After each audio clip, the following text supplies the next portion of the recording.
마태복음 9장 9절에서 13절 말씀을 함께 봉독하시겠습니다.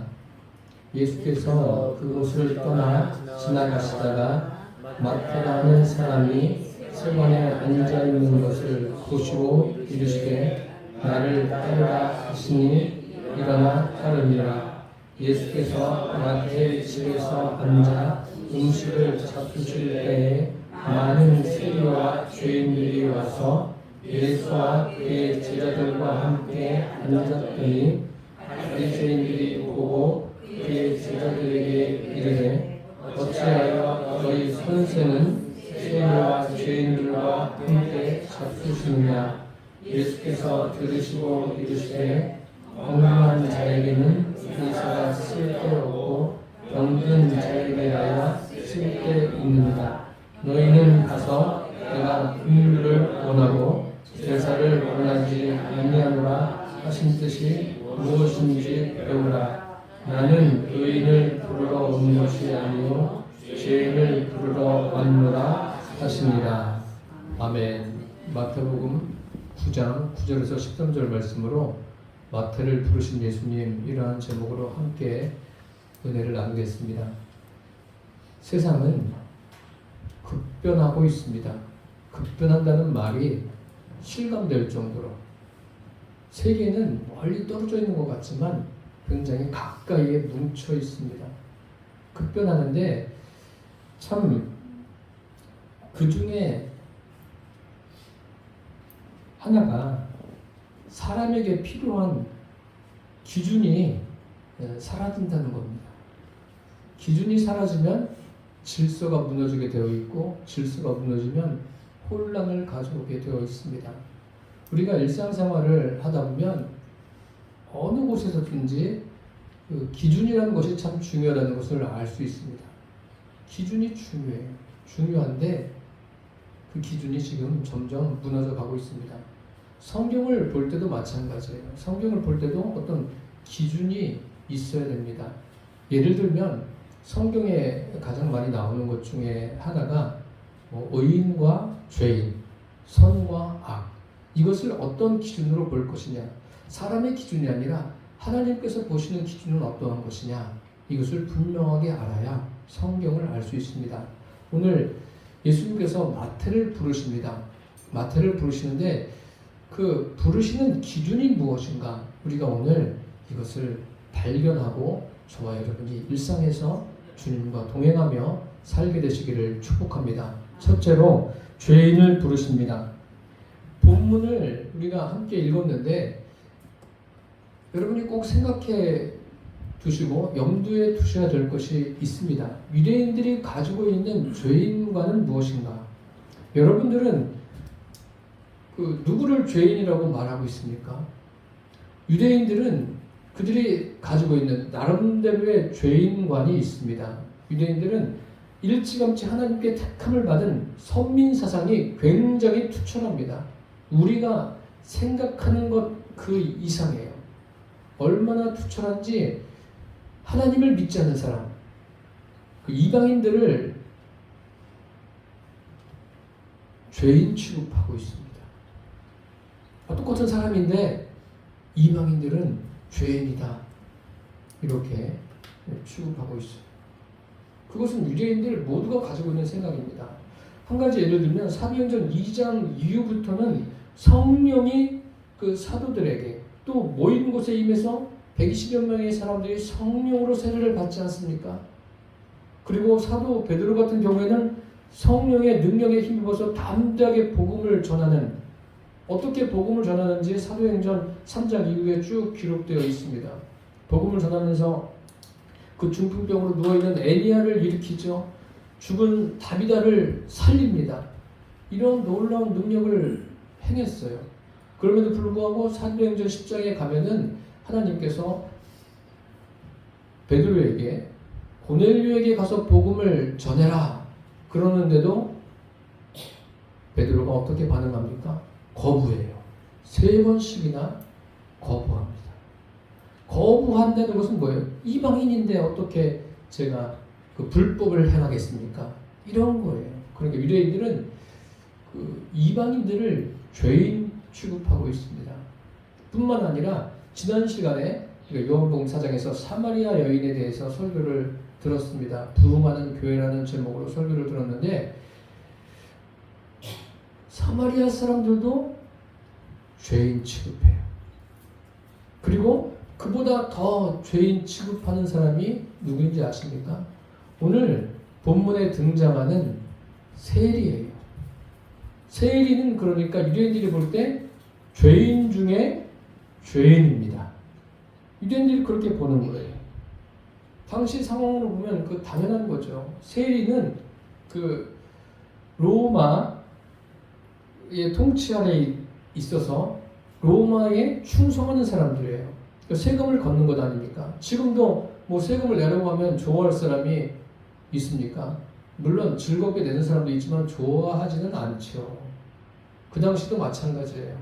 그러니까 이스라엘 사람들이 세리를 미워했어요. 또 세리들은 자기들의 어떤 명예를 얻기를 원했고 또 부를 축적하기를 원했습니다. 부를 축적하려면 정상적인 방법으로 돈을 벌어서는 되지 않습니다. 그러니까 자국민에게 어떤 세를 징수하면서 과하게 받는, 그래서 그것을 로마에 주는 게 아니라 자기가 가져요. 그건 당연히 부할 수밖에 없죠. 그리고 돈에 집착할 수밖에 없는 거예요. 이러한 세리를 유대인들은 죄인 취급하고 있는 거예요. 그러니까 그 당시 세리는 어떠한 생각을 가졌냐면 동족이든 이방인이 됐든 관계없이 수단과 방법을 가리지 않고 돈을 모으면 되는 거예요. 그러니까 당연히 유대 사회에서 창기와 함께 세리는 죄인 중에 죄인으로 취급받았습니다. 그러니까 오늘 본문에 보십시오. 예수님께서 누구를 부르세요? 마태를 부르시는데 그 9절에 보세요. 예수께서 그곳을 떠나 지나가시다가 마태라는 사람이 세관에 앉아 있는 것을 보셨다라고 했어요. 당연히 세리죠. 그를 부르세요. 예수님의 12제자 중에는 그 이방인도 있어요. 가나안인 시몬. 이방 사람이에요. 그 이방 사람보다 더 죄인이 누구예요? 이 예수님이 부르신 세리 마태라는 거예요. 이러한 마태를 부르셨는데 이 마태가 나중에 이 마태복음을 기록하지 않습니까? 예수님과 함께 제자가 됐을 뿐만 아니라 마태복음의 기록자예요. 그러니까 복음서 중에 제일 처음을 장식하지 않습니까? 여러분 이게 이해가 되십니까? 유대인들이 죄인 중에 죄인으로 취급하는 세리 마태가 주님의 부르심을 받고 이 마태복음을 기록했다. 이것은 그 쉬운 일이 아닙니다. 그리고 그것뿐만이 아니에요. 마태복음, 마가복음, 누가복음 세 곳에 이 사건이 기록되어 있는데 모든 것을 버려두고 예수님을 따른 거예요. 여기 일어나 예수님을 따르지 않습니까? 나를 따르라 그러니까 마태가 세 권에서 일어나서 예수님을 따릅니다. 따르는데 모든 것을 버려두었습니다. 이 마태는 돈에 대한 집착이 누구보다 강한 사람이에요.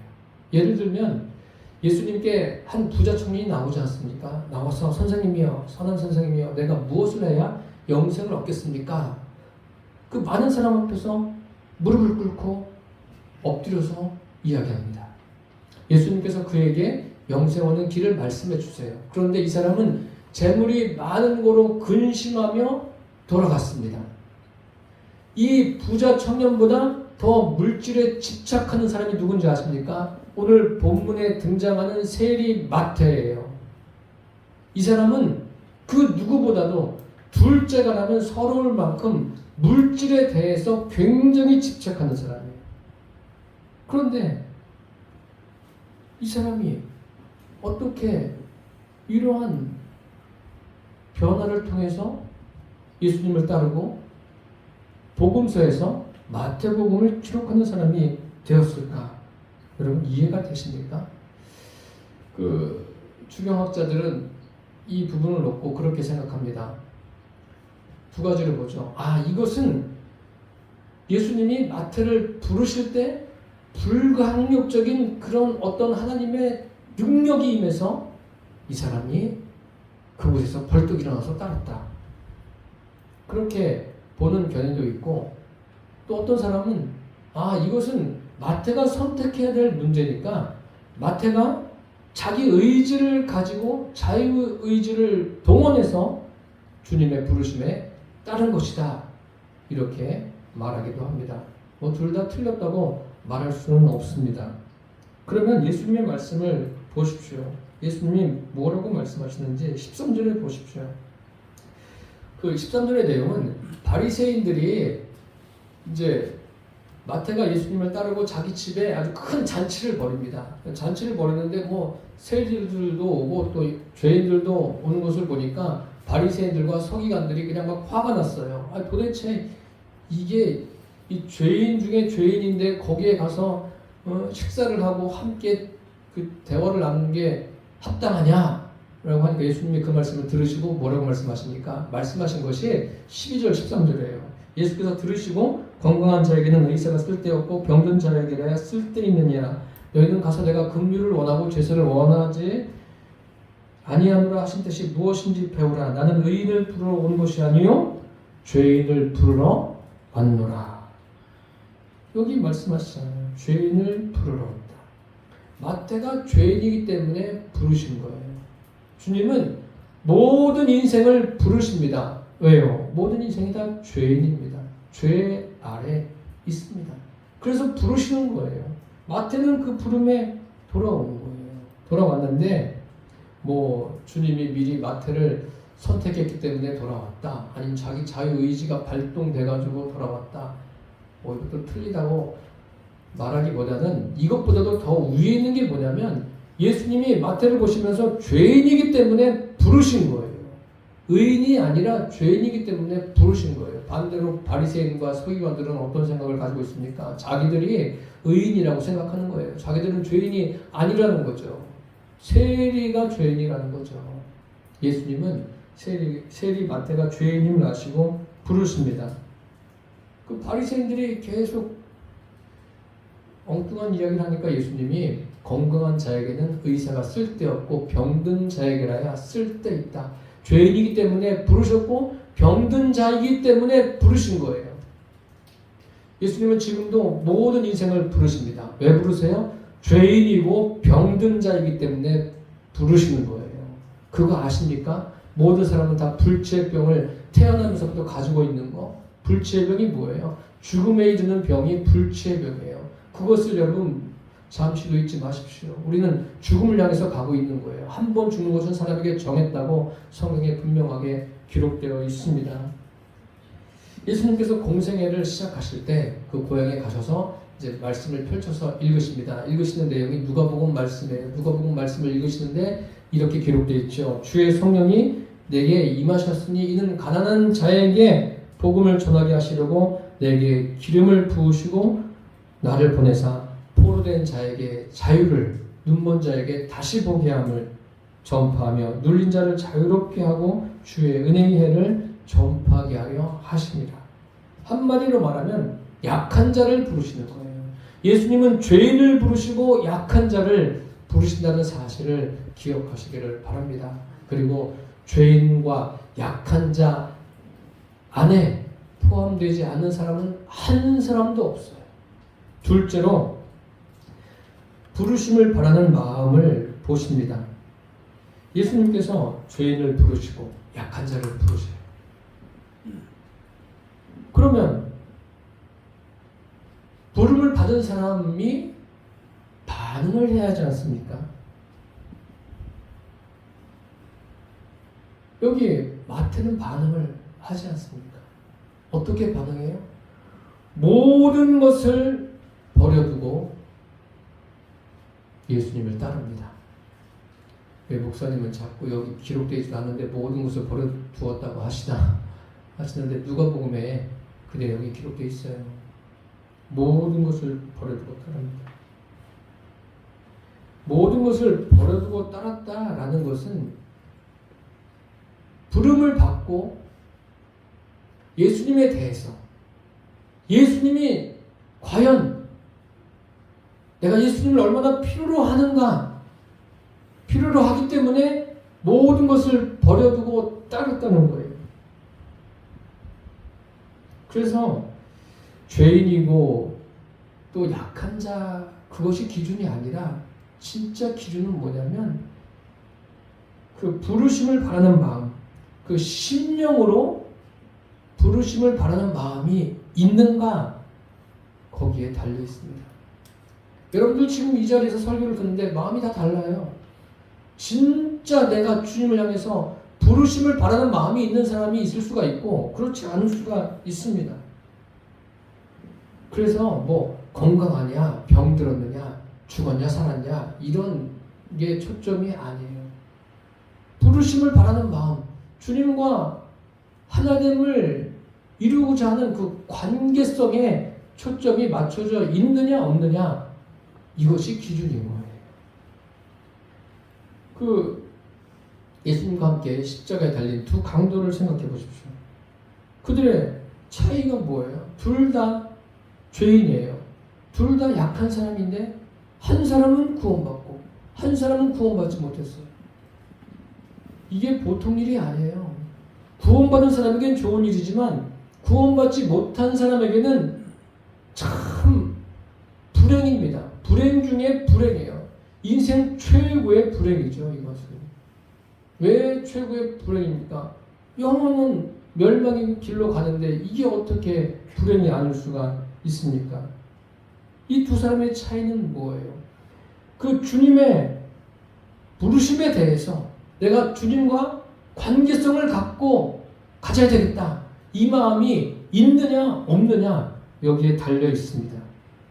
그 주님의 부르심에 대해서 좀 오해를 하는 분들이 있어요. 그 외형적인 것, 외적인 것에 좀 너무 많은 관심을 가지고 있는 사람이 있어요. 주님께서 마태를 부르셔서 어떤 사람으로 만들어가지고 어떻게 사용하시는가. 물론 그것도 보여주는 거니까 우리가 간구할 수는 없지만 더 중요한 것은 뭐냐면 마태의 심령이라는 거예요. 그래서 오늘 13절에 말씀을 하시는 거예요. 내가 무엇을 원한다고 그랬어요? 내가 긍휼을 원하고 제사를 원하지 아니한다 하는 것을 너희가 배우라고 하지 않습니까? 그 뜻이 무엇인가 배우라고 말해요. 예수님께서 긍휼을 원한다고 했어요. 긍휼 눈에 안 보여요. 제사를 원하지 않는다. 눈에 보이는 것, 외적인 것을 원하시는 분이 아니세요. 예수님은 눈에 보이지 않는 것을 원하시는 거예요. 그래서 긍휼을 원하고 제사를 원치 않는다. 즉 외적인 기준이 아니라 내적인 기준을 말씀하고 계신 거예요. 부르심을 바라는 마음, 그 심령 속에 부르심을 바라는 마음이 있느냐 하는 거예요. 그런 사람이 주님의 부르심을 받고 모든 것을 버려두고 주님을 따를 수가 있습니다. 분명히 우리가 알고 있는 대로 마태는 겉으로 볼 때 엄청난 죄인입니다. 여러분 그렇게 생각하십니까? 유대인들이 볼 때도 죄인이에요. 그런데 우리가 봐도 죄인은 죄인이에요. 왜요? 정상적인 방법이 아니라 비정상적인 방법으로 다른 사람의 돈을 더 과하게 징수해서 자기 것을 만드는 게 이게 죄인이 아닙니까? 죄인이에요. 죄인은 맞습니다. 그런데 그럼 마태에 비해서 베드로는 어떻습니까? 베드로는 죄인이에요. 유대인들이 어부 베드로를 보고 죄인이라고 말하지 않습니다. 그렇죠? 그런데 누가복음 5장에 보면 베드로가 자기가 죄인이라고 이야기합니다. 어떤 과정을 통해서요? 밤새도록 고기를 잡으려고 했었는데 못 잡았어요. 그런데 아침에 예수님께서 배를 빌려서 함께 나갔는데 예수님 말씀 듣고 그물을 내려서 고기를 잡습니다. 그물이 찢어지죠. 그러면서 그 후에 뭐라고 말합니까? 주여, 나는 죄인입니다. 나를 떠나소서. 지금 본문이 보여주고 있는 이 마태, 그는 끔찍한 죄인 중에 셀이라는 거예요. 이 사람이 아무리 죄인이라 할지라도 심령으로 하나님과 관계에 대해서 갈급하지 않는 마음을 가지고 있으면 주님과 아무런 관계가 없는 거예요. 주님을 만날 수가 없습니다. 똑같이 그 십자가에 달린 강도지만 한 사람은 주님을 향한 갈급한 마음이 있어요. 또 다른 한 사람은 그런 마음이 끝까지 없어요. 죽을 때까지. 지금 우리는 어떻습니까?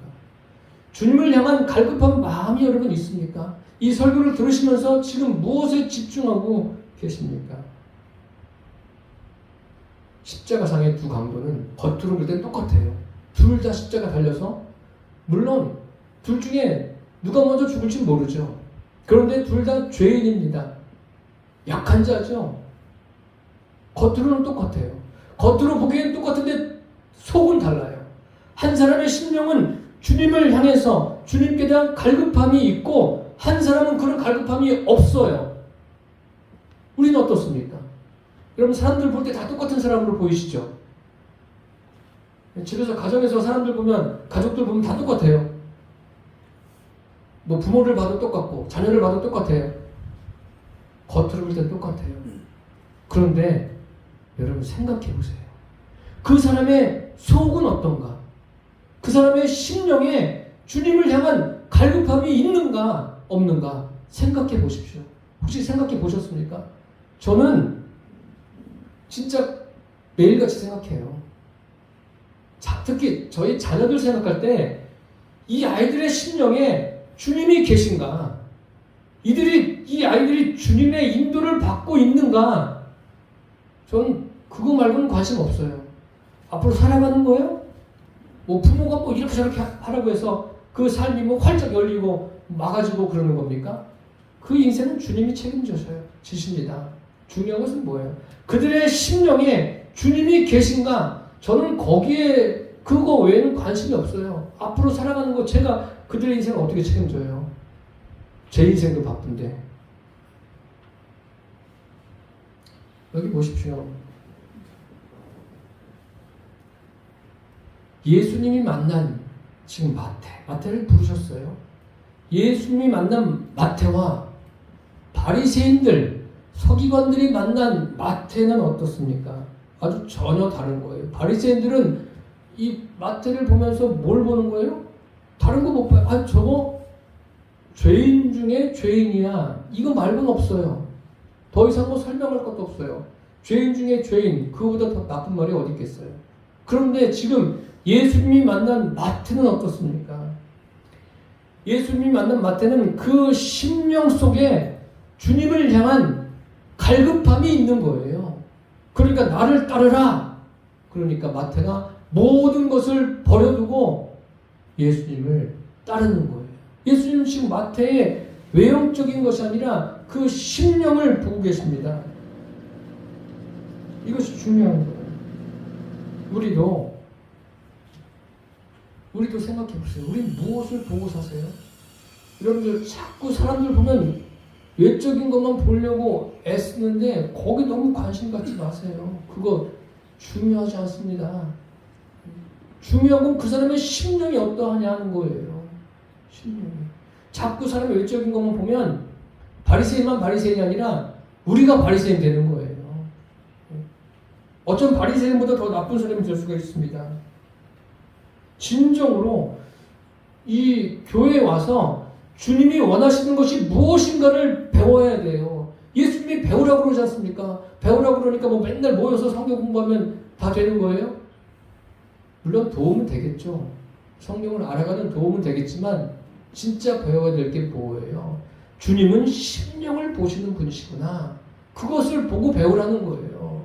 그래야지 자꾸 나도 어떻게 돼요? 사람들을 만날 때 그 사람의 심령이 어떠한가 그것을 생각하게 되고 심령이 잘못되어 있으면 그 사람을 위해서 기도할 것 아니에요. 기도가 저절로 나올 것 아닙니까? 여러분 병든 사람 보면 우리가 병든 사람들을 위해서 기도하지 않습니까? 왜 육신이 병들었으니까 기도하는 거 아니에요. 그런데 심령이 병든 거는 생각도 안 해요. 그냥 육신만 허우대만 멀쩡하면 된다고 생각하는데 아니에요, 여러분.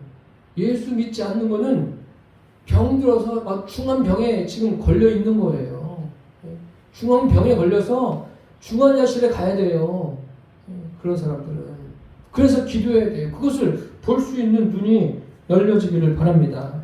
내면을 보라는 거예요. 사람의 문제가 뭔지 아십니까? 사람의 가장 큰 문제는 외적인 것밖에 안 보기 때문에 문제가 되는 거예요. 내적인 것을 보게 되면은 그것에 대해서 깊이 생각하게 되면 삶을 바라보는 그런 시각도 달라지고 삶에 대한 태도도 달라지는 거예요, 사람이. 아시겠습니까, 여러분? 그래서 여러분 가까이 있는 사람들을 볼 때 뭘 보세요, 그 사람들의? 외적인 것만 보면 제가 방금 전에도 말씀드렸지만 바리새인하고 똑같은 거예요. 그럼 그 사람은 믿음이 없는 거예요. 사람을 만나서 야, 이 사람 참 좋네. 뭐 때문에 그 사람 좋아하는 거예요? 육체적인 것 때문에 좋아하는 거예요?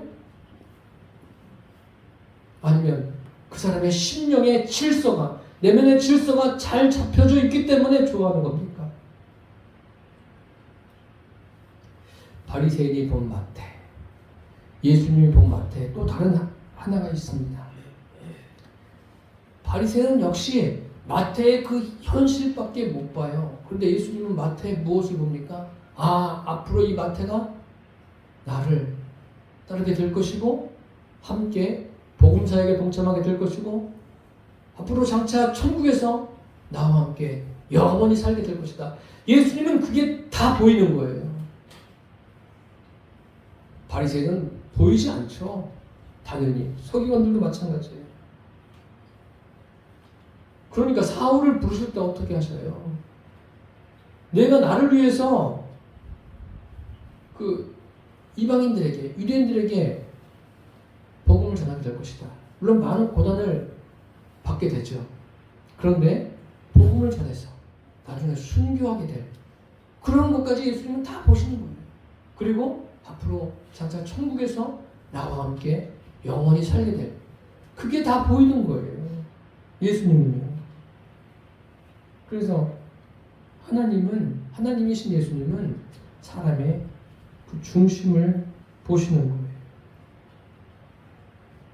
정말 생각해 보세요. 다른 것 말고 내가 내 심령으로 예수님을 만났는가?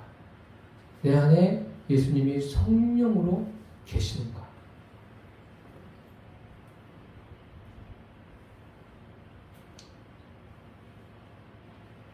예수님은 저와 여러분의 중심을 보십니다.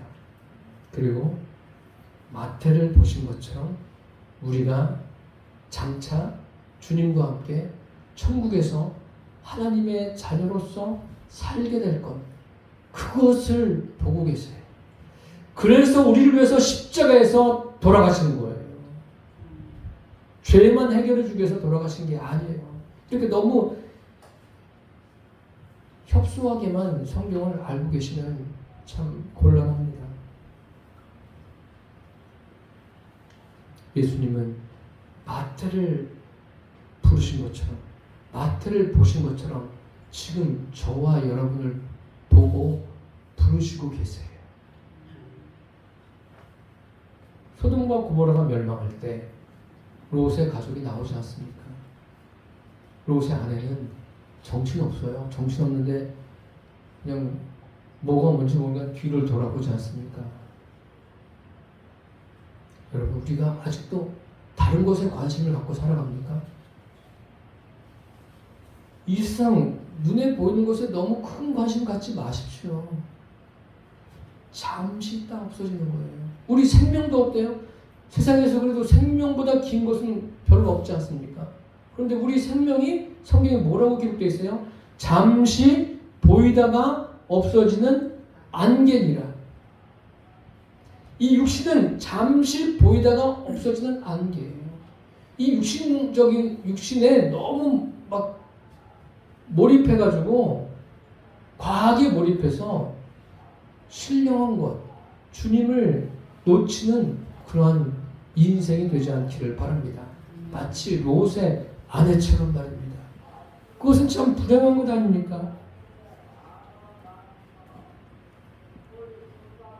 예수님을요, 마태의 중심을 보시는 하나님으로 볼 수 있어야 돼요.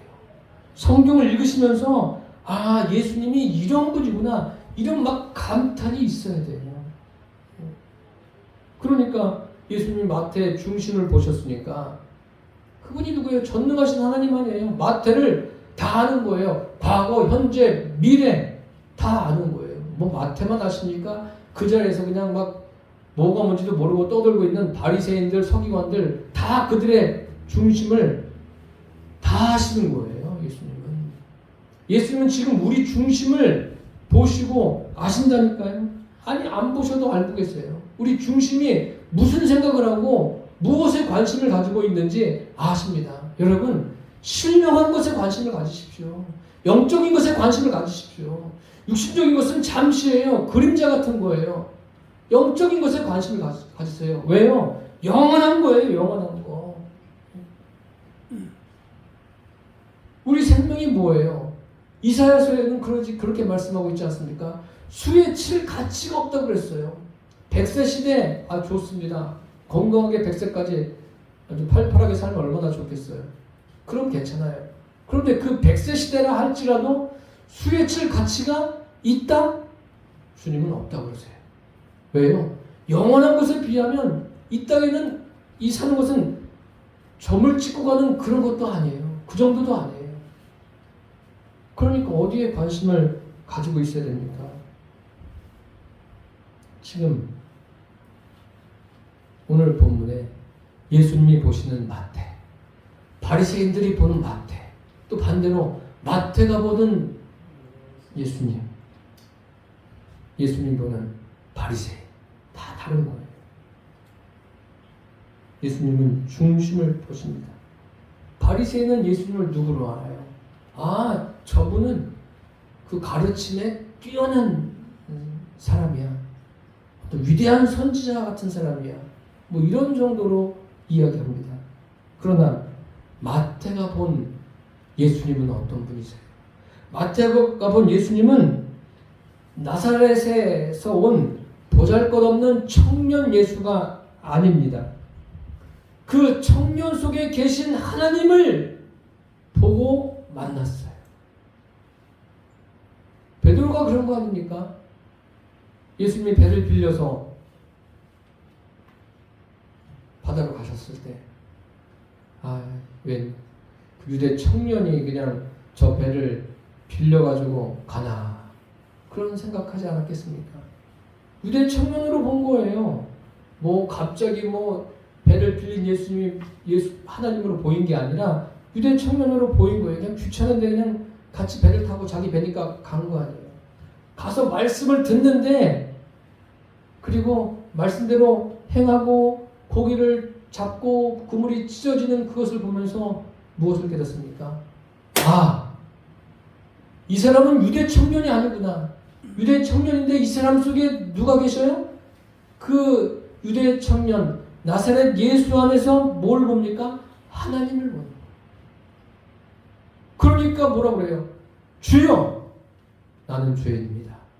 나를 떠나소서. 이렇게 말하는 거예요. 마태도 마찬가지입니다. 나를 따르라. 모든 것을 버려두고 일어나 따르니라. 이게 뭐예요? 저분은 하나님이시구나. 이렇게 되는 거예요. 전능하신 하나님이니까 자기의 모든 것을 버려두고 따를 수 있는 거예요. 우리가 아무리 설교할 때, 여러분, 세상 것 귀하게 여기지 마십시오. 모든 것을 버려두고 주님께만 집중하십시오. 이야기한다고 됩니까? 내가 만나야 돼요. 마태가 만난 거예요. 아, 이분은 하나님이시구나. 그러니까 모든 것을 버려둬도 자기가 지금까지 물질에 집착했는데 그것을 다 버려도 아깝지 않은 거예요. 여러분, 천국이 무엇입니까? 천국에 대한 소망이 있으십니까? 얼마나 가지고 계세요? 천국에 대한 소망은 이 세상 모든 것들을 다 버려도 아깝지 않은 거예요. 그런 소망을 가지고 살게 되기를 바랍니다. 천국을 소유한 자는 다른 거예요. 이 세상에 마음 두지 않아요. 어디에 마음 둬요? 주님 뒤에 집중하면서 살아간다니까요. 우리 그렇게 살아가시기를 바랍니다. 왜요? 우리 안에 하나님이신 성령님이 계시지 않습니까? 아직도 육체의 것에 아주 크게 관심을 가지고 있다면 생각해 봐야 돼요. 아, 나는 주님보다 이 세상에 관심을 더 많이 갖고 있구나. 나는 말씀보다 이 세상 것을 더 좋아하는구나. 그래서 하나님을 중심에서 만나기 전까지는 절대로 제대로 된 그리스도인이 될 수가 없어요. 그런데 저는 여러분들이 중심으로 주님을 만나시기를 바랍니다. 베드로가 그런 거 아닙니까? 중심으로 주님을 만났기 때문에 주님 나를 떠나십시오. 나는 죄인입니다. 아직도 예수님을 믿으면서 갈팡질팡하십니까?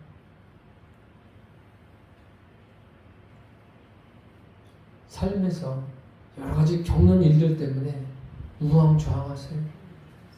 좌로 치우치고 우로 치우치고 그러십니까?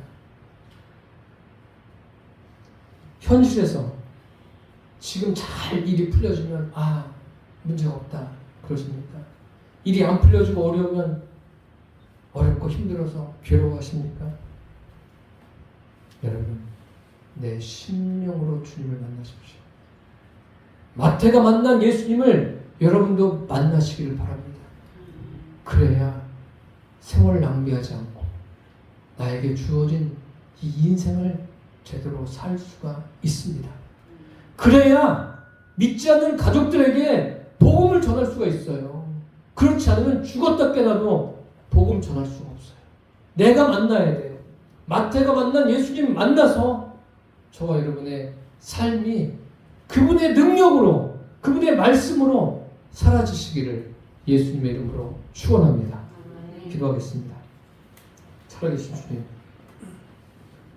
예수님께서 마태를 부르셨습니다. 마태가 모든 것을 버려두고 주님을 따릅니다. 예수님이 하나님이심을 그가 알았기 때문에, 보았기 때문에 믿고 따른 것을 우리가 알 수 있습니다. 주님, 우리 이 자리에 있는 모든 성도들이 마태가 만난 예수님을 만나고 영원한 천국을 소망하며 살아가게 하여 주옵소서. 예수님의 이름으로 기도드립니다. 아멘.